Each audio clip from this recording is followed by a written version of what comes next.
everybody, it's Cheyenne and welcome back to my channel. Today's video is going to be about the Tiger King. Now, if you haven't watched the Tiger King, it is a Netflix series that you just have to watch, because if you haven't seen the memes, I mean, there's memes everywhere. It is probably the most memeable show I've ever watched, because first of all, if you've seen what Joe Exotic looks like, how could you not make a meme out of Joe Exotic? I mean, he's such an eccentric person. He has such a big personality.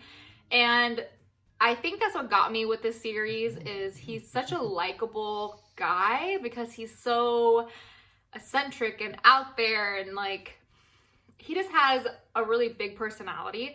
And I don't know about you guys, but I've always been drawn to people with really big personalities. I think they're fun and exciting, and that's kind of how Joe is. Now, I will say this, very entertaining.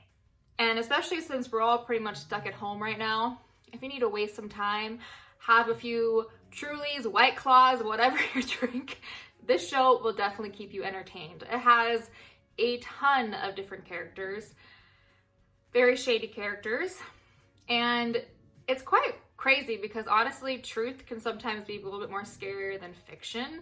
And this is a true story. It basically is about a guy named Joe Exotic who owns a private zoo, and he has a ton of tigers and lions and ligers and just everything, but mainly I think tigers. He's just known to have lots of big cats. And his arch nemesis is this lady named Carroll Baskin. And she basically owns a tiger lion sanctuary, and she doesn't believe in breeding these big cats. She's trying to fight legislation to get more laws and owning big cats, which I had no clue. I didn't know that any random person could go own a private zoo, but I guess you can. And there's no regulations. There's no one checking up on these parks. It's just crazy. And then there's also many other characters. It's this guy named Doc who owns a zoo as well. And he's a polygamist. He has multiple wives. He's a little crazy. He's out there. Just lots and lots of characters. Lots of characters. And after I watched this documentary, I was kind of like, why is Joe in prison? You know, like, he's this awesome guy. I really like Joe. I liked his personality. Sure, he's batshit crazy. And is he really taking care of these cats to the best of his ability? I don't really know. I don't think he wants to harm these animals. I think he got swept up in the making the money, in the breeding and things like that. But I think he really does truly love these animals. And I don't think he was intentionally abusing them. I think he just got swept up in making money and making a profit. And I do think Joe is a little bit of a narcissist, and he likes the attention. He knew he could get lots of attention by having all these cats. And I think he just got swept up in that part of it. But in my heart, do I really think that he was abusing these animals or treating them badly? I don't. The Doc character, I don't feel that way about. I feel like maybe he's a little abusive to these animals. That's just my personal opinion, though. I don't know. I don't feel the same type of energy from him, but yeah. And for Carroll Baskin, I don't even know where to start with her. I think there's some funny business going on with her second husband, Don, with his disappearance. I don't know if I truly believe that he just disappeared. I think the timing is very suspicious, that he has all this money and then all of a sudden he wants to divorce her and then he disappears. And then the way she went about handling it, I think, is very suspicious.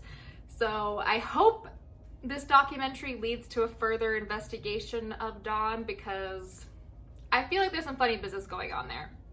And I also feel like the husband she has now, it's a little convenient because he went to Harvard, he studied law, and I almost wonder if that relationship happened because she wanted a little bit more knowledge of like laws, and I don't know. It just seems weird and convenient to me for her to marry somebody that is that is very well educated in law. That's all I'm gonna say about that. And I don't know about you guys, but I'm the type of person that watches documentary and then I look up everybody on Instagram. I will listen to podcasts about it. I'll watch other videos about it because I want to see what I missed. And I actually did listen to this podcast that Kate Casey put out, and she had somebody on there that has met Joe Exotic. He's been to the zoo. He's interviewed people that work there, you know, like Joe's husbands and his friends, and like he's met Jeff Lowe and things like that. And he had a different take on some of the people in the documentary that I thought interesting, so I wanted to share that with you guys. So through that podcast, again, which is Kate Casey, I learned that Joe's been married a total of 5 times. So his first husband, I guess, passed away from complications from HIV. And then his second husband went to prison for murder, which I'd love to find out more about that. Like, where's the documentary about that? I need to know why he went to prison. And then, of course, his third husband was John, and then Travis, and then now he's married to Dylan. So he's been married a total of 5 times. Also, in this podcast, you know how they said that Carroll Baskin was walking down the street? I forgot the name of it, but I guess the street is well known for prostitutes. So there's this theory that maybe Carroll was prostituting, and that's how she met Don. And then also in the podcast, this gentleman said that when he interviewed Carroll about her meeting Don, that she actually said that Don strangled her in the car, or attempted to strangle her, and then kind of pulled away from her and said that I could kill you right now if I really wanted to.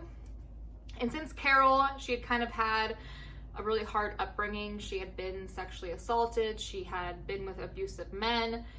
She found that to be intriguing. Like, she was bored with the life that she was living, and she was intrigued by Don because even though they spent the first night together, I guess he didn't try to have sex with her.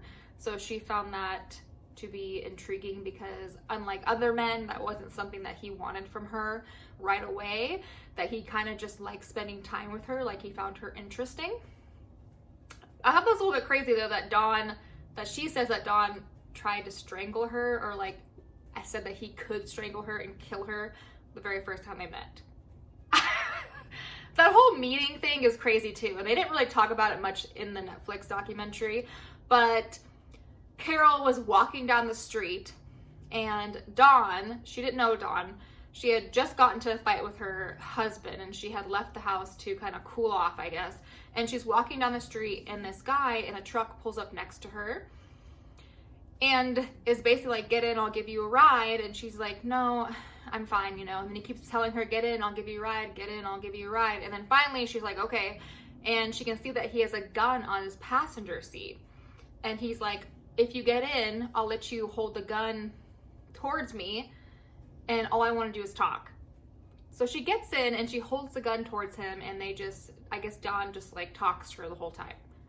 But then later find out that he tried to strangle her and so that he could kill her if he wanted to.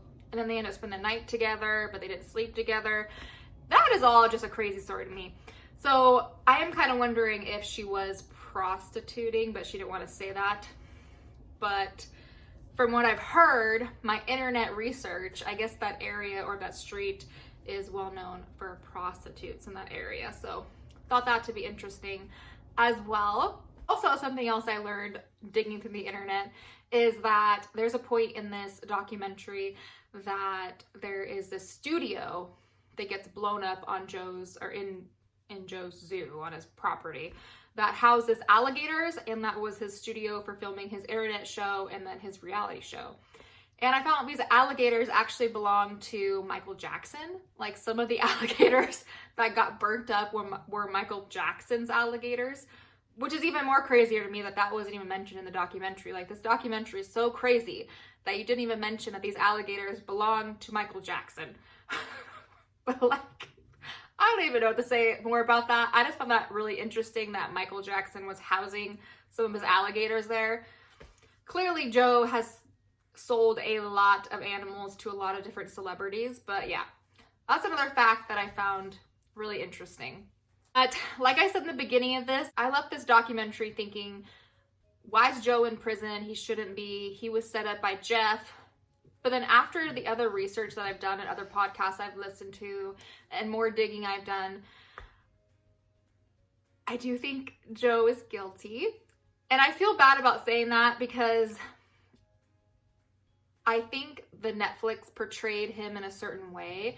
And I'm not quite sure why. I'm not sure if because they got closer with Joe, so they kind of did his point of view on things. But when you listen to other podcasts and other people that had come in contact with Joe, yes, he has this really big personality. He has a likable personality. If you like eccentric people like that, some people don't. I do. I'm drawn to people like that. I love big personalities. So I feel like the Netflix documentary was very one-sided. And I do feel like it kind of painted Joe in a good light. When you do more research, you find out a little bit more about it. And Joe had tried to get other people to kill Carroll Baskin, and he had tried to pay other people to kill her. So this Alan guy was not the first guy first person he tried to kill Carroll. And I do think that just because Joe is in prison, it doesn't make other people in this series innocent. I do think that Carroll has some stuff going on with Dawn. I don't really like Jeff Lowe. I don't think he's a good guy. I think he intentionally went into the zoo. He saw Joe needed help, and I do think that Joe probably took money from him and did probably bad business moves and wasn't a good business partner. But I think Jeff knew what he was getting into, and I think he purposely wanted that zoo in his name so he could take that zoo. And I think when the feds got involved, Jeff definitely fed Joe things to say to make it look like Joe was trying to pay off Alan to go kill Carroll Baskin. And I think Joe's done it in the past. I think it's something that everybody in the zoo talked about. But I think Jeff and Alan should be in trouble also, because I do think that Jeff encouraged that interaction. I think Jeff was like, here's Alan, he can totally go kill Carroll Baskin for you. And Joe was like, great. Should Alan and Jeff be in trouble too? Yes, 100%. I mean, Alan supposedly was gonna go kill somebody. Like, why is that guy not in any trouble? And then Jeff was the one that was like the middleman, like making it happen, and he's not in trouble. I think that's insane. So yes, I do think a lot of people in that documentary should be in trouble, not just Joe. But after listening to podcasts and everything, I do think Joe should be in prison. I do think that he had this hate for Carroll Baskin, and I think that he did want to see her dead. I said earlier, just because there's other people not in prison doesn't mean that they're not a bad person or they shouldn't be in prison as well. I think a lot of people on documentaries should be in prison or be in trouble. But unfortunately, Joe's the only one right now that is in trouble, but hopefully that changes in the future. At the end of the documentary, they did mention that Doc's private zoo got raided in like December 2019. So I'm curious to see what happens with that and see if he gets in trouble, because there are some things in the documentary of him breeding cubs and then cremating them when they got to a certain age, because once they get older, they become a bill, as he says. So things like that, is awful. And I hope if that's what was really going on in that property, that he gets in trouble for that, because that's just terrible. And another thing too that my husband and I actually talked about was, as I said many a time, there's more big cats in the United States in captivity than there are in the wild. I think it was tigers. And my husband was like, well, then we should be breeding them and we should be having them here in the United States for people to see and touch and things like that, which I kind of see his point. They are going extinct in the wild. It's nice to have them here so we can learn from them and see them and not just let them go extinct in the wild, because unfortunately we tried. There's not a lot of things that we can do to keep poachers and things away from these animals, because a lot of times it happens, well, it usually always happens outside the United States. So I do think that it is nice to have some cats in the United States. And that's hard to say because I don't like seeing cats behind cages and in captivity, but that it's a good education tool for some people if they're taken care of. And I do agree with Carroll with her saying that we need state regulations. These places need to be watched. I think that there need to be rules with breeding. I think that that needs to be regulated, and you need to be making sure these people are not just killing cubs after they're done making their money off of them, that they're not overbreeding, and that they're only breeding animals that they can take care of, and that, you know, we're going into these private zoos or wherever these cats or animals are being kept and making sure they're being taken care of well, and that they're not being abused or underfed or fed old gross food or not something, you know, that they don't need, and they're getting the proper medical care and things like that. I think that zoos are great for some things. I think that it's great educational purposes. You know, I love going and being able to see an animal that I don't live, you know, that we can't see out in the wild. But I do think we need regulations, and I think they need to be, I don't think anybody can go own a zoo and all this cat trading and breeding should be allowed. I think there should be regulations, there should be rules with breeding, and yeah, I just think there needs to be better regulations with that. So I can see why Carroll wants that. But yeah, the documentary was an eye-opener for me with that. It made me think of zoos that I've been to and other animal places that I've been to that have, you know, baby animals all the time, and it makes me wonder like what they're doing with them or where they're going. It opened my eyes to that in the documentary. But yeah, it was a wild ride. It really was. Lots of crazy characters. Definitely kept me entertained and still keeps me entertained with all the memes and everything. And yeah, so I guess my final conclusion on the documentary is I definitely think Carroll had something to do with the disappearance of her second husband. And I do think that Joe had been trying for years to get somebody to kill Carroll Baskin, and he just happened to get in trouble for it finally. And that's my personal opinion. If you guys have other opinions, please leave them down in the comments. I'd love to see what you guys thought of it. It was just a wild ride. A very wild ride. But yeah, well, I guess that's all I have to say about it, guys. So if you haven't seen it, check it out. And if you have, please let me know what you think about it. I think I definitely know what I'm going to be for Halloween.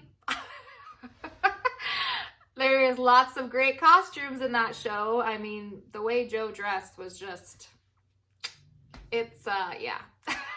Anyways, well, I'll see you guys in the next one. Bye, guys.